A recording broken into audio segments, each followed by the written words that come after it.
केंद्रात आणि राज्यात सत्ता आहे तरी देखील मागील 10 ते 12 दिवस झाले राज्यात सत्तानाट्य सुरूच आहे। मात्र राज्यातील जनतेने तुम्हाला ही सत्तानाट्य करण्यासाठी बहुमत दिली नाही, अशी टीका माजी मंत्री प्राजक्त तनपुरे यांनी सरकारवर केली आहे। विधानसभेत दिलेल्या आश्वासनाप्रमाणे पटकन निर्णय घेऊन हे सरकार कामाला लागेल अशी अपेक्षा होती, मात्र घडले याच्या उलटेच। त्यामुळे सरकारने आता वेळ वाया न घालवता जनतेची कामे प्राधान्याने मार्गी लावावीत अशी अपेक्षा देखील तनपुरे यांनी सरकारकडून केली आहे। आमच्या लाडक्या भावांचे अजून पगार झाले नाहीत, इतके दिवस सत्तानाट्यावरून वाया घालवण्यापेक्षा हे कामाला लागतील अशी अपेक्षा होती। मात्र रुसवा फुगवीत आणि दिल्लीच्या वाऱ्यांची नाटके सुरूच आहे। दुधाचे दर देखील पाडून अनुदानाचे पैसे दिले नाही, यामुळे राज्यातील शेतकरी वर्ग महायुतीच्या सरकारवर नाराज होता। त्यामुळे राज्यात महाविकास आघाडीचे सरकार येईल अशी खात्री होती। मात्र या विधानसभेचा निकाल राज्यातील जनतेचा अनाकलनीय आहे।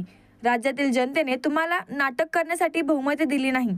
जी आश्वासने तुम्ही लाडक्या बहिणी आणि शेतकऱ्यांना दिली होती ती तात्काळ पूर्ण करा, असा आशावाद तनपुरे यांनी व्यक्त केला। तसेच जनतेच्या मनात ईव्हीएमच्या बाबतीत संभ्रम आहे। यासाठी सोलापूर जिल्ह्यातील मार्करवाडी येथील ग्रामस्थांनी चिठ्ठ्यांवर प्रतिकात्मक मतदान घेण्याचा प्रयत्न केला, जो प्रशासनाने हाणून पाडला। यामुळे संशयाला जागा वाढली आहे। तसेच यापूर्वी इतिहासात मतदानाचा एवढा टक्का वाढला नसल्याचे संशय येणे साहजिक आहे। यासाठी राज्यातील जनतेच्या मनातील शंका निवडणूक आयोगाने दूर करण्यासाठी कागदावर मतदान होणे गैर नसल्याचं तनपुरे यांनी म्हटलं आहे। पराभवाची कारण खरं आम्ही शोधतोय। वास्तविक पाहता गेल्या 2.5 वर्षामध्ये ज्या पद्धतीने हे महायुतीचं सरकार सत्तेवरती आलं होतं, 50 खोक्यांचा आरोप या राज्यातल्या जनतेनंच त्यांच्यावरती केला होता।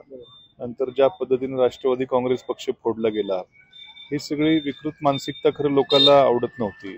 ज्या पद्धतीने कांद्याची निर्यात बंदी त्या ठिकाणी लादली गेली आणि सर्व शेतमालाचे भाव त्या ठिकाणी पडले गेले, एवढं सगळं असताना दुधाचे देखील दर पाडले गेले, त्याची अनुदानाची प्रक्रिया किचकट होती। असे सगळे निर्णय एका बाजूला असताना या राज्यातला शेतकरी हा निश्चितपणे या भारतीय जनता पक्षाच्या सरकारवरती नाराज होता।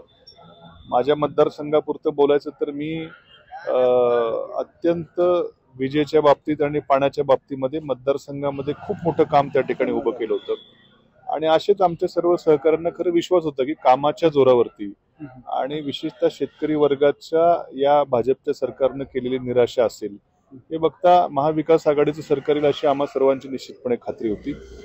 पण मात्र आता हा जो निकाल हा निश्चितपणे एक अनाकलनीय आहे। राज्यातल्या बऱ्याचशा जनतेच्या मनामध्ये ईव्हीएमच्या बाबतीत संभ्रम आहे।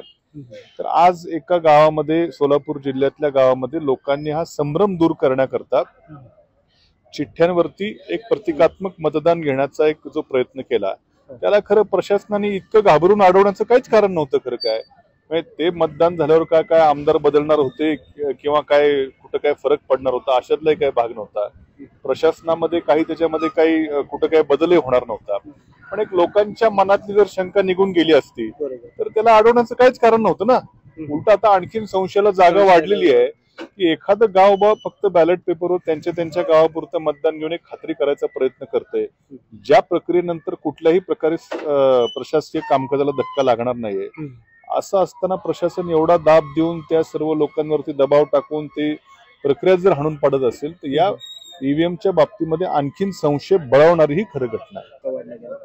नाही, बरोबर आहे, आतापर्यंतच्या इतिहासामध्ये कधी एवढा टक्का वाढला गेला नव्हता। त्यामुळं हा निश्चितपणे संशयाला जागासारखी गोष्ट आहे। या सगळ्या मुद्द्यांवरती भविष्यामध्ये चिंतन होऊन मला वाटतं की एकदाच निवडणूक आयोगाने ह्या राज्यातल्या बहुतांशी मतदाराला जर हा संभ्रम असेल की आपण ज्याला मतदान करतो त्याला जातंय की नाही, या संभ्रमावस्था जर मतदारांची असेल तर ती दूर करण्याच्या दृष्टीने जर ते याच्यावरती मतदान झालं तर काय गैर नाही असं मला वाटतं।